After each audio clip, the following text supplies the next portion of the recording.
13 tahun berkarya di dunia akting telah menjadikan artis cantik berdarah Aceh Cut Keke cukup dikenal. Banyak film dan sinetron yang telah ia jajal dengan kemampuan akting yang cukup memuaskan.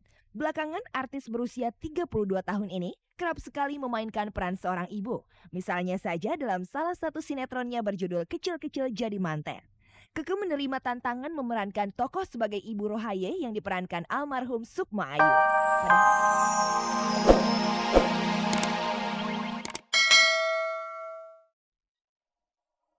Selamat sore pemirsa, cek dan recheck pelopor jurnalisme infotainment kembali menjumpai Anda. Selama 30 menit ke depan, saya Mila Rahmawati akan menemani Anda untuk mengupas sisi menarik kehidupan orang terkenal di tanah air dan menyimak berbagai informasi aktual dan menarik dari dunia selebriti yang telah disiapkan tim liputan tayangan bergengsi ini. Nah pemirsa, kini langsung saja kita simak kilasan tayangannya. Bagi Maya, menentukan vokalis baru Ratu sama dengan saat menentukan Dhani Ahmad sebagai suaminya. Cut Keke menunda kehadiran buah perkawinannya dengan Gatan. Alasannya karena masih tinggal di rumah mertua. Setelah bebas dengan jaminan, Ferry Irawan kembali disidang. Sementara Nina keluar dari Warna untuk menguji kemampuan bersoloria.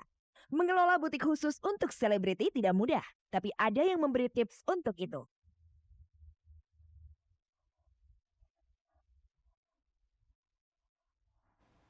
Apa rasanya menjadi istri orang ternama? Maya Dhani, istri dari musisi terkenal Ahmad Dhani, menceritakan apa yang ia lalui dan rasakan mendampingi Dhani sejak mereka menikah belasan tahun yang lalu.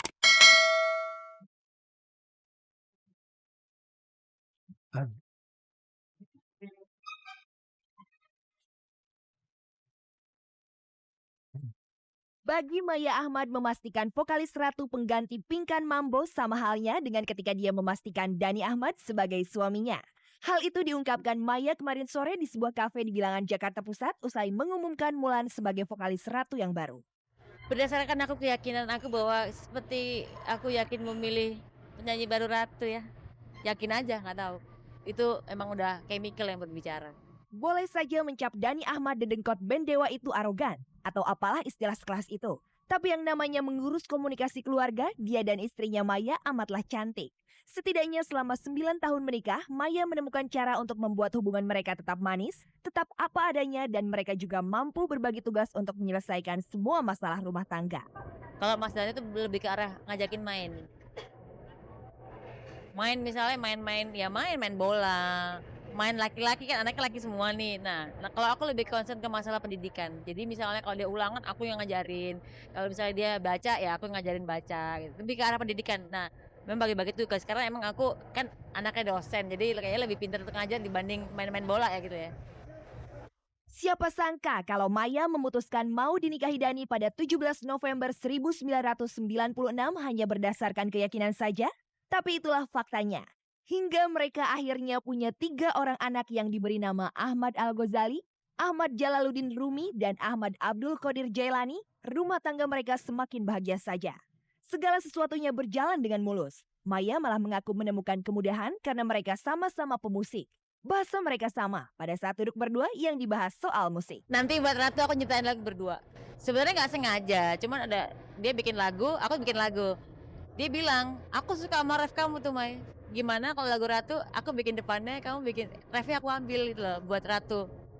Kayak gimana sih lagunya? Gini gini gini. Ah boleh deh, asik deh kayak gitu. Kan biasanya kalau orang kan duet nyanyi kan.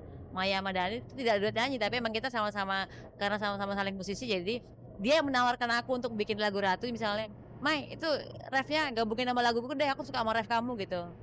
Ya udah, jadi akhirnya duet musisi itu aku implementasikan ke album Ratu nanti. Maya yang lahir pada tanggal 27 Januari 1977 memang tercipta untuk Dhani. Setidaknya dialah yang akhirnya bisa memahami tikah Dhani. Bahkan semakin ke belakang, mereka menjadi seperti sealiran. Ketika ditanya soal komitmen waktu menikah misalnya, Maya mengaku tidak ada. Semua mengalir saja. Dan ketika ditanya pandangannya soal Dhani, jawabannya juga mengalir begitu saja. Aku mengenal dia sebenarnya bukan arogan ya, tapi percaya dirinya tinggi banget. Kita menjadi aneh menerima orang seperti itu karena memang nggak ada orang kayak gitu gitu. Hanya segelintir orang kayak misalnya Gus Dur, Bung Karno, mungkin yang kayak gitu yang kayak pede banget gitu ya.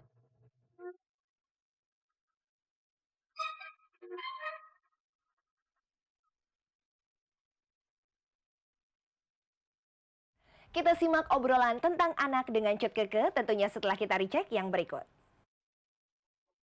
Ya kita sih berdua mungkin sama-sama belum siap aja ya. Belum siap. Jadi Setelah menikah dengan Gatan 4 tahun lalu, bintang sinetron berdarah Aceh Cut Keke mengaku belum siap punya anak.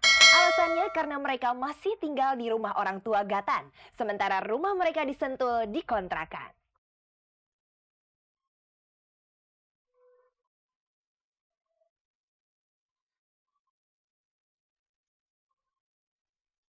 Tiga belas tahun berkarya di dunia akting telah menjadikan artis cantik berdarah Aceh Cut Keke cukup dikenal. Banyak film dan sinetron yang telah ia jajal dengan kemampuan akting yang cukup memuaskan. Belakangan, artis berusia 32 tahun ini kerap sekali memainkan peran seorang ibu. Misalnya saja dalam salah satu sinetronnya berjudul Kecil-Kecil Jadi Manten. Keke menerima tantangan memerankan tokoh sebagai Ibu Rohaye yang diperankan almarhum Sukma Ayu.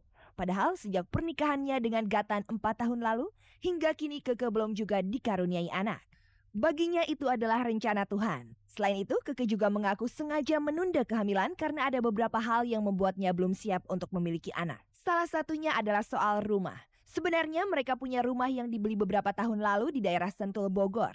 Namun karena jauh, Keke dan Gatan memilih mengontrakkan rumah tersebut dan hingga sekarang mereka masih tinggal di rumah orang tua Gatan di bilangan Pejaten, Pasar Minggu, Jakarta Selatan. Ketika kemarin cek dan recheck menemui Cut Keke di rumah ibunya di bilangan Meruya Ilir, Jakarta Barat, artis bernama lengkap Cut Zudiake ini bercerita panjang lebar.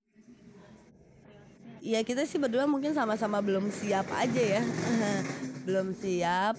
Jadi ya kita masih ya udah deh tunggu benar-benar kalau emang hati udah siap. Yakin ya pasti kita lebih concern lagi gitu. Apalagi ya aku berharap ya mungkin sekarang ini lebih ke punya rumah sendiri ya berdua gitu loh, tinggal berdua daripada harus gabung sama mertua gitu loh. Mungkin ini dulu yang kita cari berdua, baru setelah itu kita bagaimana memikirkan untuk ya masalah kita ke depannya gitu loh. Sebenarnya rumah udah ada di Sentul tapi jauh banget gitu. Pertama jauh, udah gitu juga nggak dikasih sama keluarganya Gatan. Jadi ya udah akhirnya kita mesti nyari yang di Jakarta lah. Itu rumah di Sentul aku kontrakin.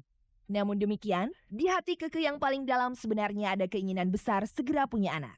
Hanya menurutnya, ia juga harus mempertimbangkan kesiapan Gatan suaminya yang secara usia jauh lebih muda darinya, juga perlu mematangkan berbagai kesiapan untuk menjadi seorang ayah.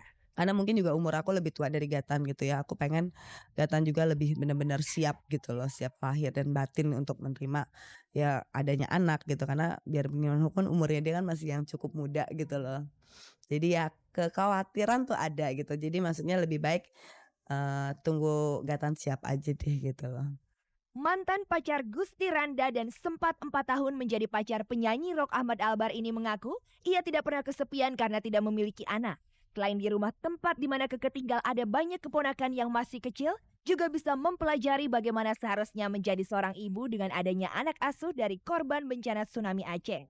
Keke yang beberapa waktu lalu sempat mengalami keguguran saat usia kehamilan berusia 1,5 bulan mengaku yakin dirinya bisa kembali hamil dan memiliki anak. Apa ya kayak belum yakin gitu loh. Maksudnya itu juga karena ya kan semua itu mesti ada keyakinan kita membuat bikin anak itu juga ada keyakinan. Ini kayak sama-sama belum yakin jadi makanya kayaknya belum dikasih kepercayaan gitu.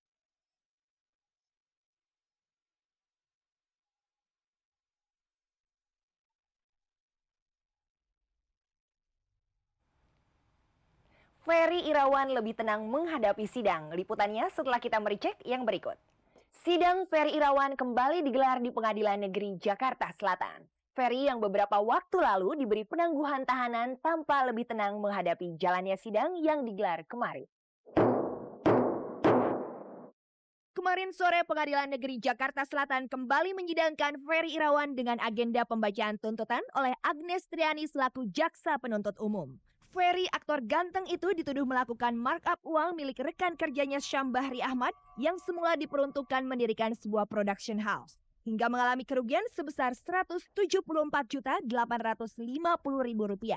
Atas perbuatannya tersebut, Jaksa Penuntut Umum meminta majelis yang diketuai Sucahyo Padmo agar menghukum Ferry 8 bulan penjara. Usai sidang yang berlangsung singkat selama 30 menit itu, Ferry yang datang didampingi pengacaranya Taufik Anwar tidak bersedia memberikan keterangan apapun di depan wartawan. Usai sidang, Ferry yang mengenakan baju putih dan setelan celana